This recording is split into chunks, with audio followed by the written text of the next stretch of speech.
Hello বন্ধুরা, কেমন আছো তোমরা সবাই? আশা করি সবাই ভালো আছো। তো চলে আসলাম নতুন একটা ব্লগ নিয়ে, নতুন একটা লং ভিডিও তোমাদের সাথে শেয়ার করলাম। এটা হলো জন্মাষ্টমীর মেলা।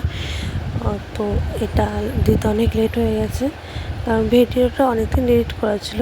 বলেছিলাম কিছু কাজের চাপে প্রবলেমে, পুজো আসছে, ঘর বাড়ি পরিষ্কার ছিল, কিছু কাজের চাপে আমি ভিডিওটা শেয়ার করতে পারিনি। তো আর এমনিও কদিন আমি লং ভিডিও শেয়ার করছি না, সেভাবে শর্ট ভিডিও আপলোড করতে পারছি না। তো চলো দেখো, মেলায় আমরা তোমার সাথে কথা বলতে চলে এসেছি। মেলায় এসে প্রথমেই সাইডে বসেছিল নাগরদোলা, বাচ্চাদের জন্য এন্টারটেনমেন্টের জন্য যেসবগুলো হয় আর কি। তো সেখান থেকে চলে গেলাম আমরা মেলার উদ্দেশ্যে। তো বাইকটাকে গ্যারেজ করে তো আমরা বেরিয়ে পড়েছি। আর এটা হলো বাদুরিয়া গনপুরের মেলা।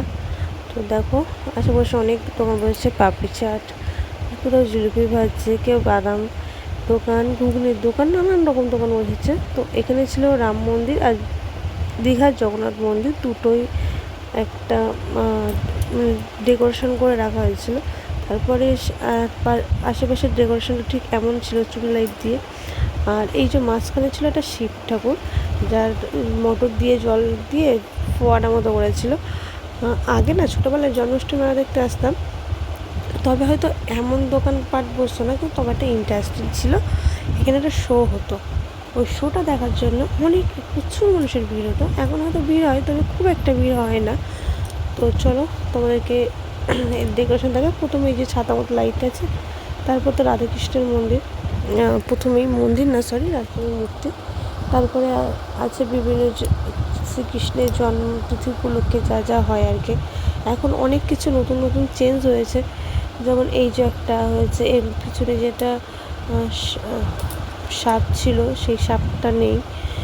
তো দেখো এখানে বলেছিল অনেকের লাইটের প্রবলেম, মানে ইলেকট্রিশিয়ানের তো অনেক প্রবলেম থাকে। তো অনেকে বলেছিল যে জল পড়ে নষ্ট হয়ে গেছে, তার জন্য শেষনাগ যেটা পিছনে ছিল সেটা নেই। এখানে আগে অন্যরকম একটা সিন ছিল, একটা সাউন্ড ছিল, এখানে অতটা সাউন্ড প্রুফটা নয়। তো তারপরে এক একটা পার্টই ছিল, যেমন শ্রীকৃষ্ণের জন্ম কী করে হয়েছিল, কীভাবে হয়েছিল, পুরো পার্ট। এখানে দেখো বিভিন্ন ধরনের, মানে যখন যেখানে মর্জি সেইভাবে করেছে, বাট যা করেছে ভালোই লাগছে। কারণ আমাদের ছোটোবেলায় কেটেছে, এইসব দেখেই কেটেছে। আমার মেয়েদেরও জানার প্রয়োজন এসবগুলো, বাদবাকি যে সন্তানগুলো আসে তাদেরও জানার প্রয়োজন। তো দেখো নিচে পরিষ্কার বড় বড় করে লিখে দিয়েছে যে কী কারণে, আর একদম প্যান্ডেলের ওপরে লেখা আছে যে এর মাহাত্ম্যটা কী, কী কারণে এটা হয়েছিল, আর এটা হয়েছে কী আছে লেখা, মানে কিসের জন্য। এখানে আছে ঝুলন যাত্রা, দেখো দোলের রায় কিশোরী, ওপরে দেখো লেখা আছে কী কারণে, মানে এর যে মাহাত্ম্যটা সেটা লেখা আছে। তো চলো এই করতে করতে আমরা দেখে গেলাম। খুব একটা ভিড় ছিল না, আমরা এটা গেছিলাম কবে, 18 আগস্ট। তো একটু লেট হয়ে গেছে, প্রচুর লেট হয়ে গেছে ভিডিওটা ছাড়তে। তো ভাবলাম যে মেমোরিতে জাম করে লাভ নেই, ওদের সাথে শেয়ার করে দিই। আজ একটু ফাঁকা পেয়েছি ওই জন্য। তো চলো দেখো, তোমাদেরকে একটু ভিডিওগুলো দেখায়, তোমরা বলো কেমন লাগছে। মানে কাদের কাদের এমন জন্মাষ্টমী মেলা হয়, কোথায় কোথায়, তোমাদের ওখানে কোথায়, আমাদের কমেন্ট বক্সে কমেন্ট করো। আর ভিডিওটা কেমন আছে প্লিজ একটু কমেন্টে সবাই জানো। ভালো লাগলে লাইক কমেন্ট শেয়ার তো অবশ্যই করবে। তো এই দেখো এখানে লেখা আছে শ্রীকৃষ্ণের পঞ্চবট নাকি, আচ্ছা যাই হোক কে, আমি সেটা বুঝতে পারছি না, এখানে ফোনের ভিতরে উল্টোভাবে লেখাটা আসছে তো ওই জন্য বুঝতে পারছি না। তো চলো এবার অনেক কিছু, মানে আগে যেমন ছিল পুতুলগুলো হাত পা নাড়াতো, মানে হাত নাড়াতো এক একটা, যেমন শ্রীকৃষ্ণের বিবাহ এমন কিছু ছিল তখন হাত পা, এখন সেটা নেই। অনেক কিছুই আস্তে আস্তে বিলুপ্ত কথাই যাচ্ছে, তবে যেটা হয়েছে ভালোই হচ্ছে। আগামী দিনে অনেক উন্নতি, অনেক টেকনোলজি এসছে।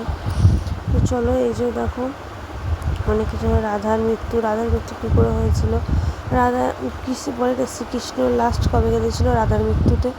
আর শ্রীকৃষ্ণের লাস্ট বাঁশি বাজিয়েছিল সেটাই হলো রাধার মৃত্যুর সময়, যেটা রাধার অনুরোধেই হয়েছিল। এই যে সবার লাস্টে ছিল রাধে রাধে। তো আমরাও বলি প্রেমসে বলো রাধে রাধে। তো এই যে শ্রীকৃষ্ণের মৃত্যুটাও দেখিয়েছিল, কীভাবে মৃত্যু হয়েছিল, তারপরে এই যে ভিতরটা ডেকোরেশন ছিল এমন, আর খুব একটা ভিড়ভাট্টা ছিল না। তো চলো এবার আমরা বাইরের দিকে যাই। এই যে বাইরে এমন একটা লাইটিং ছিল ছাতা মাথায় দিয়ে। তো চলো বাইরে লাইটিং দেখতে দেখতে পাশের যেখানে আর কি শো হতো সেখানে এখন শো হয় না, মেলাটা বসে। তো এই যে দেখো হরেক মাল 10 টাকার, এইসব পুরো ভিড়টা প্রচুর ছিল। তো ভিড়ের মধ্যে যাইনি কারণ বাচ্চারা প্রচুর বায়না করছিল যে এটা কিনে দাও সেটা কিনে দাও, আর অত ভিড়ের মধ্যে খুব একটা দেখাও যায় না। তো তো তোমাদের সাথে যতটুকু পেরেছি শেয়ার করেছি। এ দেখো এইগুলো হরেক মাল 10 টাকার এইগুলো। তো এখান থেকে কিছু নিইনি কারণ প্রচুর ভিড় ছিল, ভাবছিলাম যাওয়ার সময় কিছু নেব, তো সেটা আবার নিয়ে ওঠা হয়নি। এখানে মোটামুটি ছিল আমার এই যে ক্লিপ বলো কাটার বলো এইসবগুলো আমার আছে, সেগুলো নেওয়া হয়নি। তারপরে এখানে একটা দোকান দেখছিলাম, খেলার দোকান। খেলার দোকান তো প্রচুরই বসেছিল। আর তারপরে এখানে ছিল বইয়ের দোকানে। তো আমার ননদের ছেলে বলছিল যে মামি আমার একটা হনুমান চালিশা কিনে দেবেন। তো আমি বলছিলাম এখান থেকে না কিনে আমি বইয়ের দোকান থেকে কিনবো, আমার যে দোকান থেকে 10 টাকা মাল নিয়ে আর কি সেই দোকান থেকে নেব। তো পরে এই যে একটা স্টেশনারি দোকান ছিল। আগে স্টেশনারি দোকানটা খুব একটা বসতো না, তবে এখন খুব একটা বসে। আর দেখো এখানে একটা দোকান দেখছি, সানগ্লাসের দোকান ছিল একটা। তার পাশে অনেক রকম দোকান বসেছে। এই যে এটা হলো মেয়েদের খুব শখের জায়গা, যেখানে কানের থাকবে ঝুলানো কানের, মানে কার কার না ফেভারিট। একটা মেয়ে যদি মেলায় না গিয়ে এই দোকানটা না যায় তাহলে আমি বলবো না যে না হ্যাঁ সে মেলায় গিয়ে এই দোকানটায় যায়, মানে প্রত্যেকটা মেয়ে এই দোকানে যাবেই, এটা ধরা কথা। এখান থেকে জাস্ট মেয়েকে একটা হেয়ার ব্যান্ড কিনেছিলাম আর এক পাতা গার্ডারে কিনেছিলাম। তো সেটা তোমাদের সাথে শেয়ার করাই না, আমার ভিডিও করা হয়নি। তো চলো এই যেটা গার্ডার কিনেছিলাম আর একটা, আর এই হারগুলো দেখছিলাম মানে ব্রেসলেট না হার, তো সেটাই দেখছিলাম আমি। তারপরে এখানে কানেরগুলো খুব ডিজাইনগুলো খুব সুন্দর সুন্দর ছিল। নিউ কালেকশন তো কিছু ছিল না, সবই নিউ আর ওল্ড যাই হোক সব মিলিয়ে একরকমই। তো এখানে ছিল হরেক মাল 20 টাকার মাল, তাই দেখছিলাম, একটু ভিডিও করার জন্য এসেছিলাম। তো এখান থেকে কিছু নেওয়ার ছিল না তেমন কিছু, তবুও দেখছিলাম। এগুলো না ফাইবারের প্লেট টাইপের ছিল। তো এখান থেকে আমি এর জন্য কয়েকটা ক্লিপ নিয়েছিলাম, ওই যে ছোটো ছোটো ক্লিপ ওই পাশে দেখো ঝুলছে 3টে করে 10 টাকা। ক্লিপগুলো না দারুণ ছিল। আর এখান থেকে কিছু হেয়ার ব্যান্ড নিয়েছিলাম, গার্ডার নিয়েছিলাম, যেসব পুজোর সময় আলতাসুতি হিসেবে সবাইকে দেওয়া হয়। আর এখানে একটা ঘড়ি দেখছো, ঘড়ির ডিজাইনগুলো খুব সুন্দর ছিল। তো সেটাই আমি একটু দেখছিলাম, দেখানোর পর এই যেখান থেকে চলে আসলাম এই সাইডে। আরও কিছু যেরকম দোকানপাটও বসছিল। তা এখানে যা জিনিসের যা প্রচুর দাম বলছিল, এত দাম কখনো হয় না, মানে লোকাল দোকান তো এত দাম পার ডে স্বাভাবিক আছে, কারণ ওরা দোকান দেবে এত কষ্ট করে, তাদেরকে আবার চার্জ দিতে হয়। তো চলো এখানে এই বোতলগুলো ছিল, এই বোতলগুলো দেখে আমরা ওখান থেকে বেরিয়ে গেছিলাম। আর মেলায় বেলুন কেনা, তবে এখন খুব একটা বেলুন ওঠে না। আর আর আমি মেলায় গিয়ে কী কিনি জানো, আগে মেলায় গিয়ে খুব একটা কিছু কিনতাম না, এখন মেলায় গিয়ে আমি কী কিনি ভিডিওটা দেখতে পাবো এখন কী কিনি মেলায় গিয়ে। এখন আমার মেলায় গিয়ে নেশা একটাই, কিছু জিনিস কেনে। তো এখানে ছিলাম জিলিপি গজা বাদামের দোকান, যেখানে একজন জিলিপি ভাজছিল, সেটা দেখিনি, দাঁড়িয়ে ঢুকতে গেছিলাম। তবে এগুলোর দোকান ছিল, গুড়ির দোকান ছিল। আমার নেশা এখানে, সত্যি আমার নেশা এই কাপের দোকানে। কারণ আমি মেলায় গেলে কাপ কিনে বাড়ি আসবো না এমনটা কোনো দিন হয়নি। তবে আজকেও কিনেছিলাম একটা কোটো কিনেছিলাম, মানে লবণদানি কিনেছিলাম। তো ওটা আমি পরে নেক্সট একটা ভিডিও তোমাদেরকে দেখাবো কোন লবণদানি তোমার সাথে কিনেছিলাম। আর বাইরে রাস্তার ধারেও একটা কানের দোকান ছিল, এখানে গোলা ছিল, মোমো ছিল। তো আমি কী কিনেছিলাম বাড়ি গিয়ে তোমাদেরকে দেখাবো অবশ্যই নেক্সট ভিডিওতে। তো তারপর আমাদের খিদে পেয়ে গেছিলো, চলে এসেছিলাম একটা দোকানে।